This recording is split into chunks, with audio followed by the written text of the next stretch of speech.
নমস্কার বন্ধুরা, মামা মেটা ম্যাজিক্যাল টিপস চ্যানেলে আপনাদেরকে অনেক অনেক স্বাগত। আজকে আমি আমার ঘর সাজানোর একটা ছোট্ট বিষয় নিয়ে একটু বলবো আপনাদের সাথে। আপনারাও করে দেখতে পারেন, খুবই সুন্দর লাগবে এবং কম খরচে পকেট ফ্রেন্ডলি ঘর সাজানো যেতে পারে এবং ঘরটা তাতে খুব ফ্রেশ এবং এয়ারও লাগবে এবং এটাতে অনেকটা অক্সিজেন, আপনার ফ্রেশ এয়ারও আপনারা পাবেন। তো আসুন একটু বলি ঘরের মধ্যে কীভাবে মাটি ছাড়া কেন, কারণ মাটির মধ্যে অনেক সময় পোকামাকড়ের উপদ্রব থাকে, তার ছোটো বাচ্চা হলে তো সেগুলোর ঘাম হতে পারে। তো সেই জন্য জলের মধ্যে আপনারা বা এটা আপনারা টেবিলের ওপরে বা কোনো শোপিস হিসাবেও রাখতে পারেন। তো এইভাবে ইনডোর প্ল্যান্টস, আমি এটা একটা স্নেক প্ল্যান্ট আর একটা সিঙ্গোনিয়ামের একটা প্ল্যান্ট চারা তৈরি করেছি। প্রথমে যেটা দেখালাম সেটা সিঙ্গোনিয়াম, আর এইটা হচ্ছে একটা স্নেক প্ল্যান্টের প্রজাতি। তো ঘরে থাকাকালীন হচ্ছে এই কালারটা একটু মানে গ্রিনিশ হয়ে গেছে, আর যদি রোদে থাকতো তাহলে কিন্তু এটা পুরোপুরি ইয়েলো আসতো। তো স্নেক প্ল্যান্টের অনেকগুলো ভ্যারাইটিস আছে, আমার কাছে 3 রকম আছে। আমি এই গ্রিনটা সেটা একটা ইউজ করেছি, এর একটা ইয়েলো আছে, একটা পুরো একদম গ্রিন আছে, একটা লম্বা লম্বা আছে। এইটার কিন্তু হাইটটা কিন্তু ছোটো ছোটো।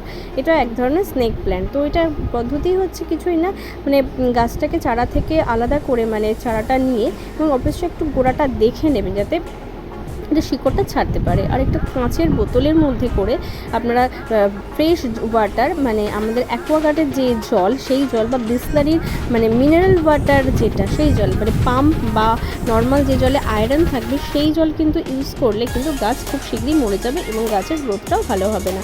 তো এর জন্য ইউজ করতে হবে হচ্ছে বিসলারির ওয়াটার বা যে কোনো ফ্রেশ মিনারেল ওয়াটার দিতে হবে, যাতে যে জলে আয়রনটা থাকবে না। দেখুন জলটা আমার 2-3 দিন আগের জল, তো কিন্তু কোনো আয়রন এবং পরিষ্কার একদম চকচকে জল। তো জলটা কিন্তু এবারে আপনাকে হচ্ছে একটা কাজ করতে হবে, যে জলটা 2-4 দিন বা সপ্তাহে একবার যদি হয়, তো খুব ভালো করে একটু জলটাকে পরিষ্কার করে বা পাল্টে দিতে হবে। আর এবং গাছের এই যে গোড়াগুলো অনেক সময় পচে যায় বা এই শিকড়গুলো অনেক সময় পচে যায়, তো এইগুলোকে পরিষ্কার করে ফেলে দিয়ে আবার ফ্রেশ জলে ধুয়ে অল্প জলে দিয়ে দিতে হবে। আর একটা কথা মাথায় রাখতে হবে, গাছটার কিন্তু গোড়াটাকেই আপনারা কিন্তু রুটটাকে, যেটা গোড়া বলি আমরা, শিকড় মানে কাণ্ডটা, সেই কাণ্ডটাই নিচের অংশটাই কিন্তু জলের মধ্যে থাকবে। বাকি যে কাণ্ড যেটাকে আমরা বলি, মানে গাছের ডগা যেটা বলি, সেটা কিন্তু জলের মধ্যে রাখলে সেটা কিন্তু পচে যাবে। নর্মালি যেটা আমরা দেখি যে গাছের গোড়া, অনেকে কী করেন গোড়া বা কাণ্ডর মধ্যে ভর্তি করে জল দিয়ে দেন এবং গাছ কিন্তু খুব শীঘ্রই মরে যায়। তো দেখুন জলের লেয়ার দেখেছেন, হাফ করে কিন্তু দেওয়া আছে, মানে খুবই সামান্য, যাতে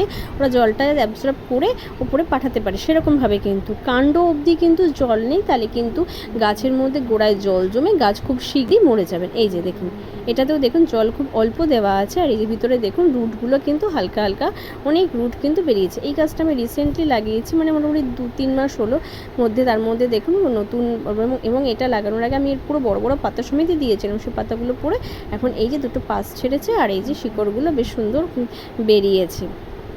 তো আপনারা এইভাবে করতে পারেন। আর ভিডিওটা ভালো লাগলে অবশ্যই লাইক এবং সাবস্ক্রাইব করবেন।